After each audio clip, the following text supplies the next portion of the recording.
for a while now.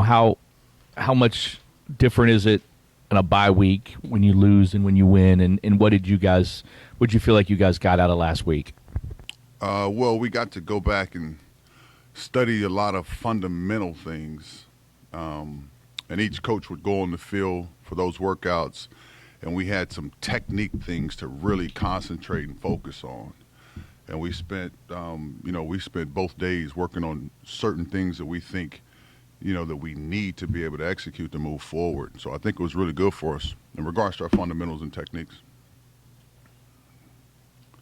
This thing's closed, man.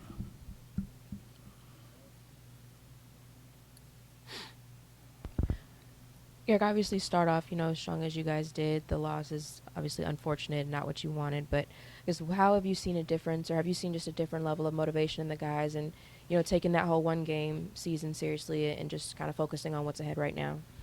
Well, I think so. You could feel it, last week that I don't think that they lost any confidence because we got beat, because we know why we lost. We turned the ball over 3 times in the red zone. So we're not going to win. So I don't think it was anything they had to come back from or regroup or any of that. You don't get to win if you turn the ball over like that in the scoring zone. And our guys understand that. So we just got back to work and started trying to clean up some technique things, and really, as a coaching staff, study some of our concepts and see what's best for us.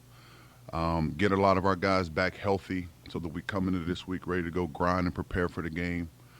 But I don't think they lost any confidence because we got beat at all. Garrick, how would you assess your group in the first half of the season and what they've done out there on the field as a whole? Yeah, well, the commitment, receivers, and I talk to them about it all the time, they're always open. They want the ball. It's not just our group, it's every group.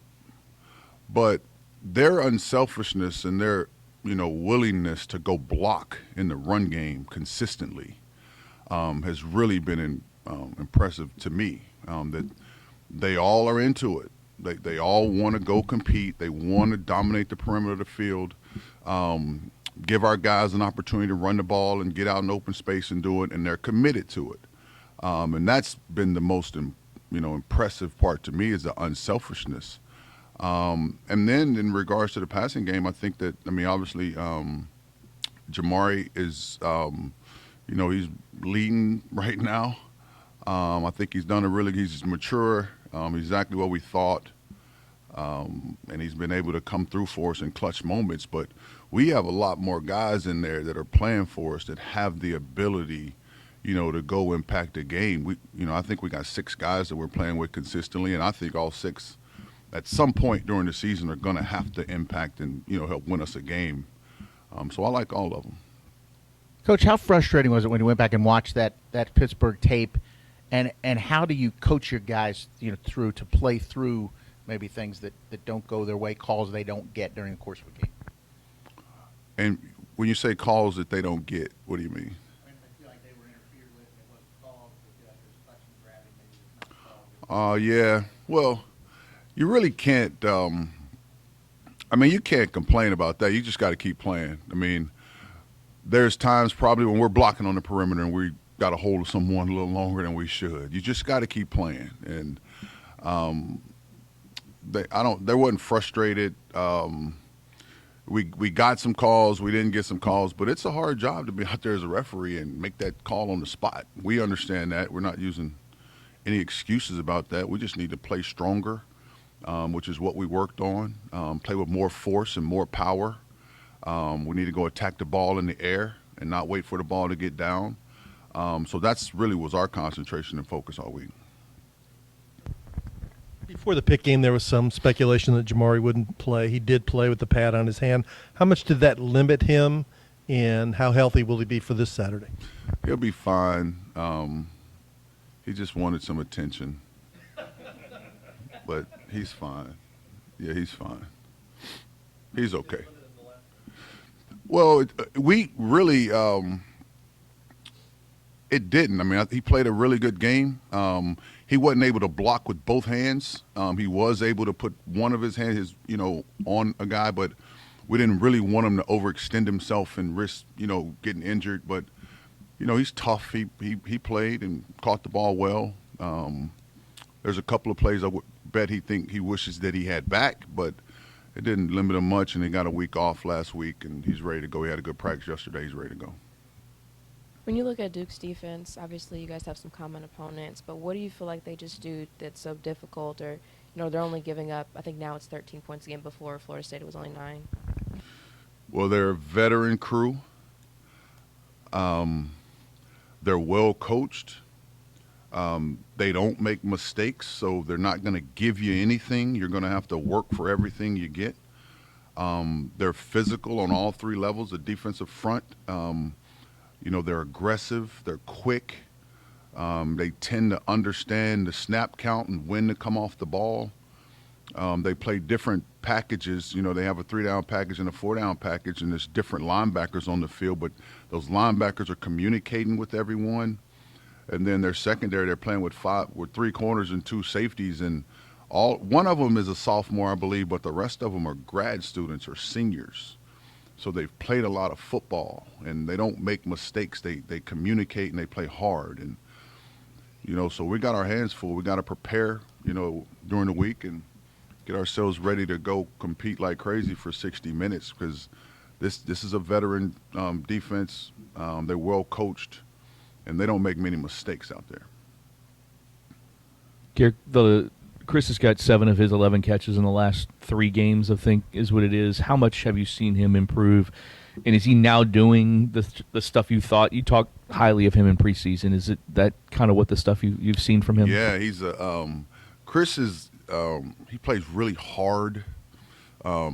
He's one of those guys that you don't want to say it, but you got to tone down sometimes. Sometimes he's kind of wild out there on the field in regards to blocking and searching for contact. But his practice sessions have been much I think the first game of the season, Chris was a little nervous. And then he came back.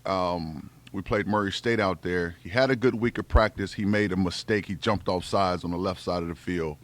And then from then on, I think he really, started to understand what's going on and know how to get lined up, watch the signals, and you could just see him playing better and better.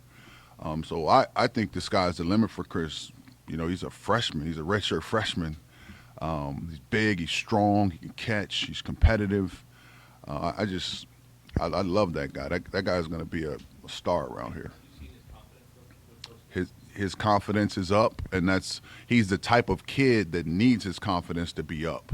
If you really get to know him, he could get down on himself fast.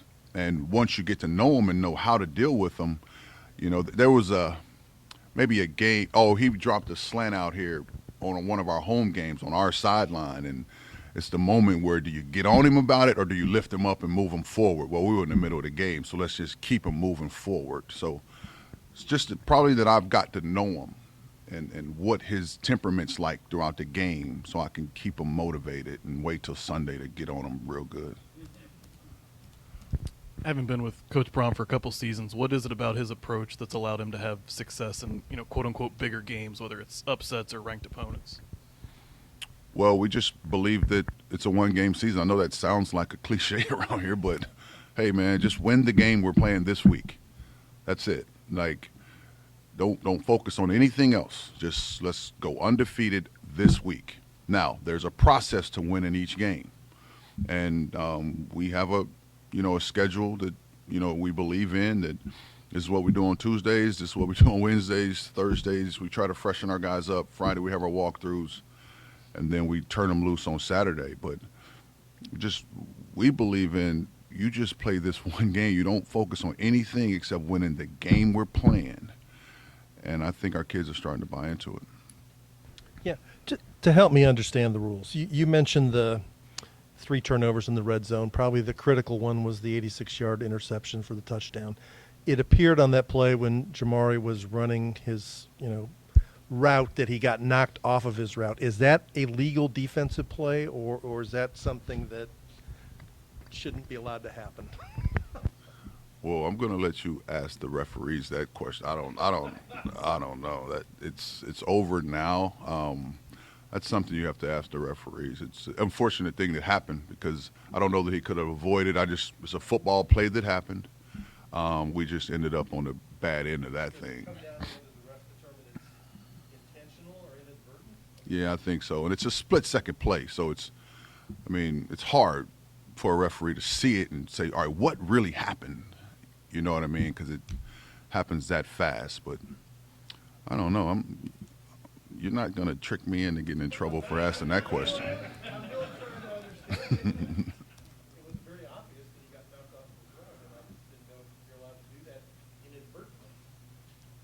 I don't know. You got to be stronger. Run through it. Just be stronger and run through it. Yeah, kind of bouncing off that in the red zone defense, Duke has been, their defense already is very, very solid this year, but especially in the red zone. How much are you honing in on your guys finishing plays and finishing in the red zone against a team like that? Well, red zone offense and defense is probably the most important thing in football. If you can get on defense, if you can get a third down stop and force a field goal, that's a 4-point play.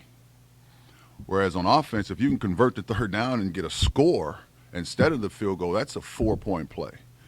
So red zone offense and defense is something that Coach, he's all over. It's how you win or lose games. You can't get down there and continue to get – if you get 2 field goals and then they go score a touchdown, you're behind. And when you're in position to score, you definitely can't turn it over because now you're taking the points off the board. And we had the play you're talking about. We were down there in the scoring zone. We could have got a field goal, and then they end up scoring on a play. So that's that's almost a 10-point swing. So red zone offense and defense is critical to winning any kind of football game.